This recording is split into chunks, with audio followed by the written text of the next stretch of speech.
Hello, guys. So I'm starting to put together healers and interesting people to interview them and make a podcast on this YouTube. And if you know any healers, or you are a healer, or you have other kind of interesting ideas on how we can help people in their life, then you're welcome to a podcast on this channel. The idea is very simple of the podcast and even the awakening camp. If we can help one person, it's already worth it. So if we can help one person with the knowledge, it's already worth it. The idea is knowledge that raises vibration, raises frequency, and helps at least one person. So if those conditions are met, then you're welcome on the podcast. So the idea is that I'm starting to put together a bunch of people who are good in what they're doing, and I will present them here on this channel. And this will also continue once the actual Awakening Camp is running. We'll be doing the same thing in an even more professional setting also. Because right now I'm doing this here from my van. And in the future, we'll have a nicer setting, better microphones, and so forth and so forth. But the idea is to help at least one person and raise the frequency of whoever is listening. So with that in mind, the idea of raising the frequency, what is the highest frequency you can have? And if you look at self-help, whatever self-help it is, in books, in coaches, in workshops, it usually has one common denominator, is actually trying to get one specific thing. And that thing is self-love. So it is actually the most essential thing, because unless you have self-love, you are not able to move in the direction of increasing frequency and healing. So what is self-love? The thing is with self-love is sometimes you might hear you don't love yourself enough, and all of these things. And this becomes super interesting because I had 2 or 3 women tell me this when I was much younger, and they told me you don't love yourself. And I never understood what they really mean. It felt always, when they said it, they weren't healers or something. It felt a little bit patronizing. It didn't feel like I'm not truly loving myself. It felt like more they felt dominating by being able to say it. That's how it felt more. But I still wondered about, okay, if it were true, how do I love myself? And I have an interesting thing that I found out is once you awaken to the true self, meaning consciousness as pure consciousness, you understand that there is actually no way for the self to love the self, because there is actually no person. You would actually split into 2. You're not even one, but you're already splitting the into 2, and one thing is loving another thing. And so I found out something else, that loving yourself is actually something which nobody talks about, and it works perfect. It is, if you say you're consciousness, pure consciousness, and pure consciousness doesn't really need anything, but you have this incarnated body, you experience this incarnated body, then this body has a certain psychoenergetic field. And when you go to healers like shamans and stuff, they're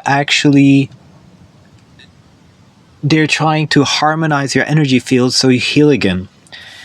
And so the idea is that as you concentrate on doing things which are harmonious to your own field, you're actually practicing self-love. So, for example, the idea is the following: you close your mind, you close your eyes, and you feel your energy field, and you ask yourself. There's not a lot of stuff here going around because you're kind of like changing up here,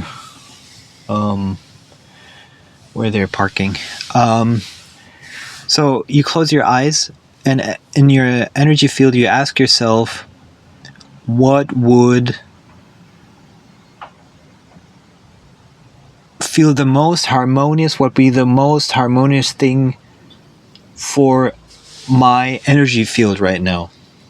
And it might be something super small. Make yourself a tea, go for a walk, do some qigong, whatever. It could be something super small.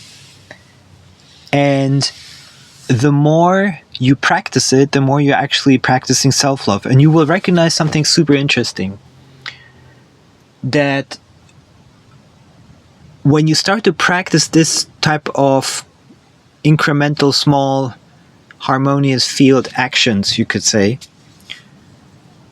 that you will see it needs discipline, and we're not used to it at all. And actually not doing it and doing things which are constantly in compromise with that energy, so you're not doing things that which are not so harmonious to your energy body, is actually self-hate. It's the opposite.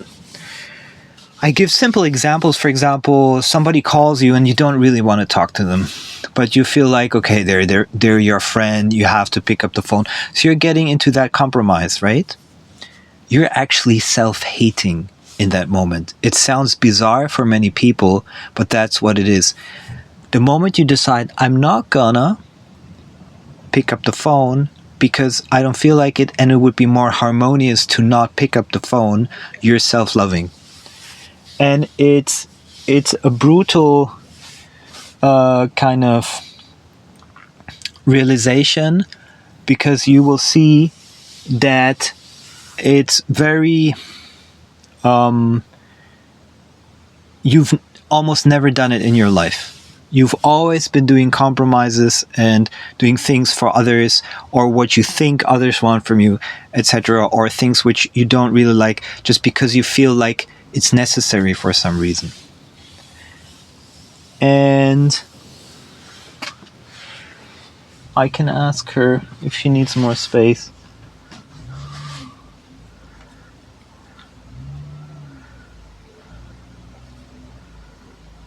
Okay, I think she's okay.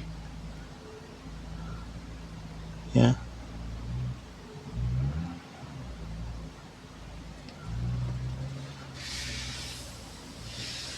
I think she's fine. One moment.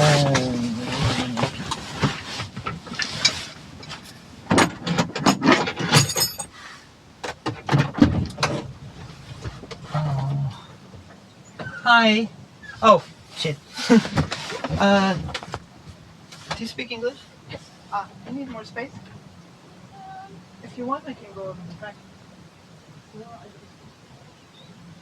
Okay.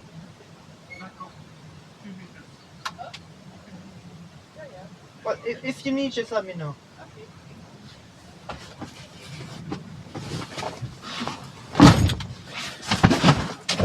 Okay. I was just, there was a woman parking next to me, and I wondered if she needs more space or not. Okay. So basically, close your eyes. It's a very simple exercise. You can do it several times a day. I actually think it would be a good idea to set an alarm where you, several times a day, where you just remind yourself to close your eyes. Because you need to close your eyes. You need to calm into that energy field and then just relax. And ask yourself, what would give me right now the highest harmony? And then you do that without compromise. You just do it. and you will see that your whole energy field starts to change, and you need to get used to it, to do it constantly, and thereby your whole experience of life and that kind of like energetic state changes. And that's basically the whole trick about self-love. And notice how often you don't do it, and you do actually the opposite.